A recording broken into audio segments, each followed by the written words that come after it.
নমস্কার, একটি ছোট্ট গোপাল সেবার ভিডিও নিয়ে চলে এলাম। তো এটা ছিল কালকে সন্ধ্যাবেলার ভিডিও, আপনাদের সাথে আমি শেয়ার করতে চলে এলাম কীভাবে আমি গোপাল সেবা করি।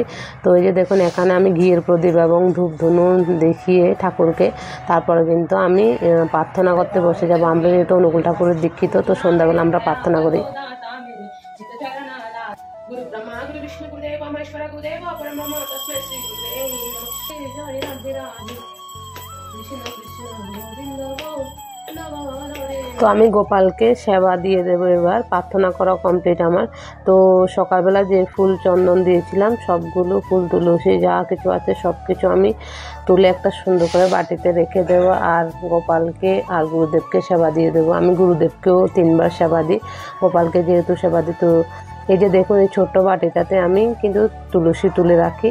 আমার খুবই প্রিয় এই বাটিটাতে আমি গোপালকে দুধ দিই। তো আজকে দুধ নেই বলে আমি জাস্ট এইটাতেই তুলসী রেখে দিলাম।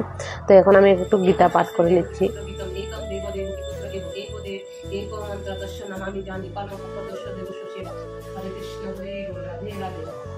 তো আমার এখানে গীতা পড়াও কমপ্লিট এবং ভগবানকে সেবা দেওয়া কমপ্লিট। তো আমি এখানে একটা গ্লাসে করে রাতের বেলার জন্য গোপালের জন্য জল রেখে দেব একটা ছোট্ট গ্লাসে, এবং একটা ছোট্ট প্লেট দিয়ে ঢাকা দিয়ে রেখে দেব।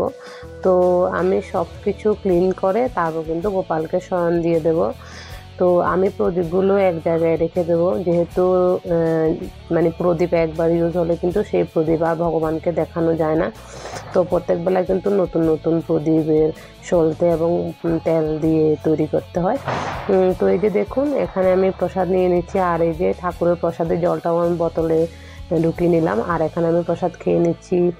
দেখা হচ্ছে নতুন কোনো ভিডিওতে। ভালো থাকবেন, সুস্থ থাকবেন। রাধে রাধে।